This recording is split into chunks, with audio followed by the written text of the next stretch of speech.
y a Hobbes, le philosophe Hobbes, qui a dit une formule à laquelle beaucoup de gens ont agréé sans savoir que c'était faux, que c'est faux. Lorsqu'il dit « l'homme est un loup pour l'homme ». C'est faux, l'homme n'est pas un loup pour l'homme parce que nous nous mettons en société, c'est justement pour chercher la sécurité. Et lorsqu'on crée l'État, l'État aussi a ce devoir de sécurité. Mais lorsque ce devoir n'est plus assuré par l'État, eh bien, il y a ce qu'on appelle l'anomie, l'absence de règles, l'absence de loi, l'absence de forme. Et le Togo ressemble beaucoup à ça. 2005, ceux qui, je crois que dans la salle, à part les tout jeunes, ont vu 2005. Et moi, en tant que secrétaire général de la Ligue togolaise des droits de l'homme à l'époque, les viols en pagaille, c'était devenu un sport national pour les milices du régime, à la sorte du régime, des militaires, où il y a eu plein de femmes violées. Et lorsque la commission de l'ONU de Tutu Diène que nous avons fait venir a auditionné les témoins, je vous jure que toutes les femmes européennes, asiatiques qui faisaient partie de cette commission ne faisaient que pleurer lors des témoignages des femmes et des filles violées. Donc ça veut dire que le Togo, les Togolais si civilisés avaient perdu cela. C'est-à-dire que l'État était devenu un État ensauvagé. C'est-à-dire la reine était la sauvagerie, puisque la femme la plus âgée parmi les violées avait 92 ans. Près d'un village, près d'Atakpamé. C'est horrible. Donc le citoyen, c'est celui qui est l'acteur de son existence dans la vie en société. Il n'est plus la chose que l'on ballotte, on divise, etc. C'est plus un robot. Donc lorsque la crise est là, il y a conflit. Et le conflit, c'est lorsqu'il existe un rapport inégal entre deux groupes. Il s'agit, à travers la lutte, de modifier la situation qui prévaut. Et il y a négociation. Lorsqu'il y a négociation, donc, on évite le conflit, parce que le conflit débouche sur la violence, voire la guerre. Donc, par rapport à ces choses-là, si on analyse la situation togolaise, on fait le constat que le pouvoir en place se comporte comme, comment dirais-je, un ennemi. Et le peuple, c'est la cible à abattre. Tous ceux qui réclament la liberté, tous ceux qui réclament la justice, ceux qui réclament un meilleur moyen de subsistance, eh bien, ce sont des cibles potentielles que l'on peut martyriser, brutaliser et puis tuer en toute impunité.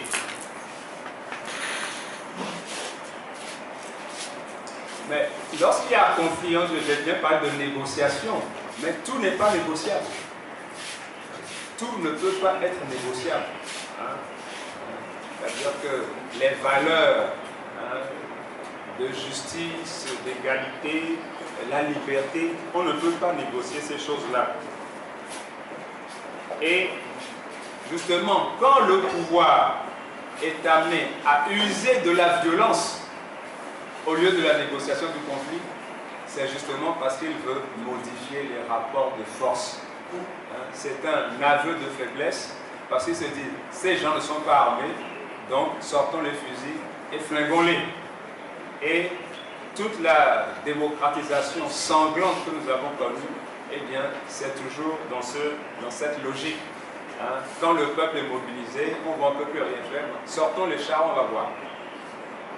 Sortons les fusils, violons, pillons, on va voir.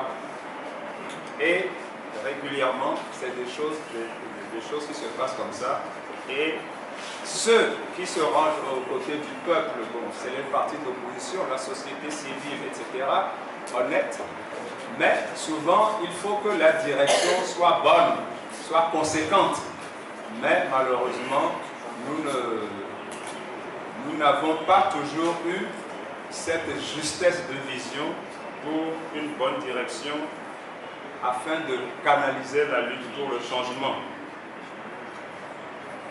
Donc le peuple va s'organiser bien entendu au niveau des syndicats, de la société civile, des partis politiques, etc.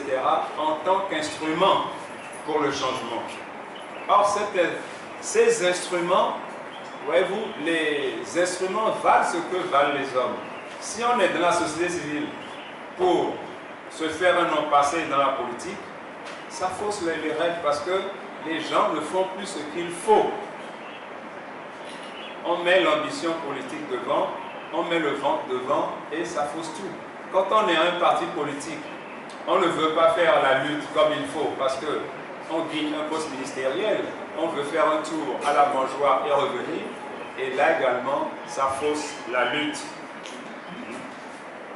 Donc, c'est-à-dire que quand on est engagé dans quelque chose, il faut le faire avec honnêteté jusqu'au bout. J'ai été à un débat sur une radio il n'y a pas longtemps, il y a 1 ou 2 mois de ça. On parlait des professeurs d'université qui étaient des canailles. Le journaliste s'excusait, il dit non, tu n'as pas été excusé, je ne suis pas le propriétaire de l'enseignement universitaire. S'il y a des canailles parmi nous, il faut les dénoncer. De toute façon, moi je les dénonce depuis longtemps. Parce que, je dis, beaucoup de nos collègues, ils sont opposants le jour et appétissent la nuit. La nuit, ils vont négocier des postes ministériels. Et devant les étudiants, ils regardent le pouvoir. Mais la nuit, ils négocient pour un poste ministériel. Et quand ils vous rencontrent après ça, vous les rencontrez, ils détournent le regard. Il faut assumer ses choix. Donc vous voyez, l'opportunisme, la trahison, le carriérisme, eh bien c'est ça qui fait que les cadres de ce pays n'apportent pas ce qu'il faut à la lutte du peuple togolais. C'est une trahison. Bon, j'ai vu un ami prêtre tout à l'heure, on bavardait, et puis il dit, il se souvient d'un article que j'avais écrit il y a très longtemps, parlant du trio des traîtres, là, je ne sais plus, vous avez regardé les catholiques, les cathos, les parpaillots et les mahométans, c'est-à-dire catholiques, protestants et musulmans, qui faisaient des messes à la gloire de Yadéma, le comparaient au Christ, sa mère à Marie, etc. J'ai dit que ce sont des traîtres, des vauriens, des chenapans, parce que en tant que tel, il y a une trahison de leur mission. Jésus dit, rangez-vous du côté des humbles, des faibles, et non des potentats. Donc, la trahison peut exister à tous les niveaux, comme au niveau des journalistes. Beaucoup sont vendus, mais jouent, quand vous lisez leurs colonnes, ils font semblant d'être du côté du peuple, mais on sait qu'ils sont achetés, parce que la ligne éditoriale est là, nous savons lire. Vous voyez? Donc, vous voyez, lorsque l'État use de violence contre les citoyens, ça veut dire que cet État a perdu toute légitimité. Parce qu'il ne se fait pas élire. S'il se fait élire, il doit faire attention. On dit, mais les gens n'ont pas à manger. Les gens réclament un meilleur salaire. Vous les matraquez, vous les tuez. Qu'est-ce que ça veut dire? Alors que c'est votre devoir de contribuer au mieux-être de la population. Quand la santé est à l'abandon et un Premier ministre dit « moi je m'en fous, je vais aller, quand je suis malade, moi je vais me soigner en France ».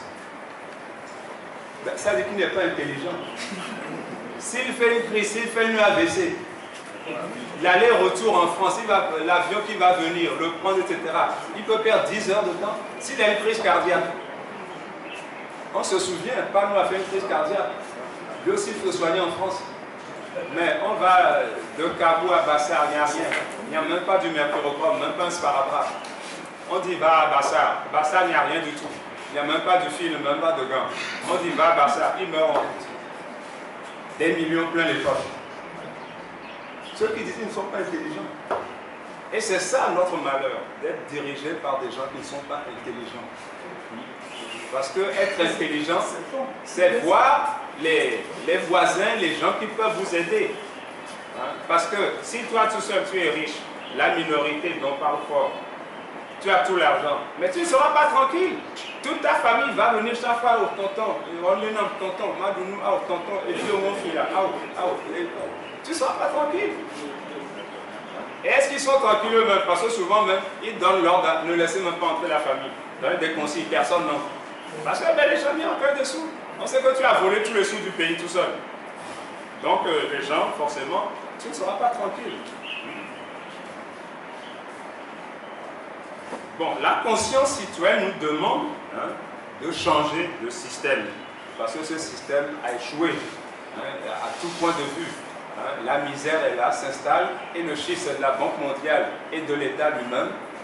90% de misère dans la savane, c'est-à-dire ceux qui ne sont au-dessous du seuil de pauvreté, qui est 20 000 francs par mois, Cara 80%, Centre 70%, Plateau 60% et Maritime 50%. C'est un échec. Mais comme au Togo on n'échange pas une équipe qui perd, eh bien, ils sont là éternellement. Donc, on a eu le fils en attendant le petit-fils. J'espère que je ne serai plus là pour voir ça. Vous qui êtes jeunes. Tant pis pour vous.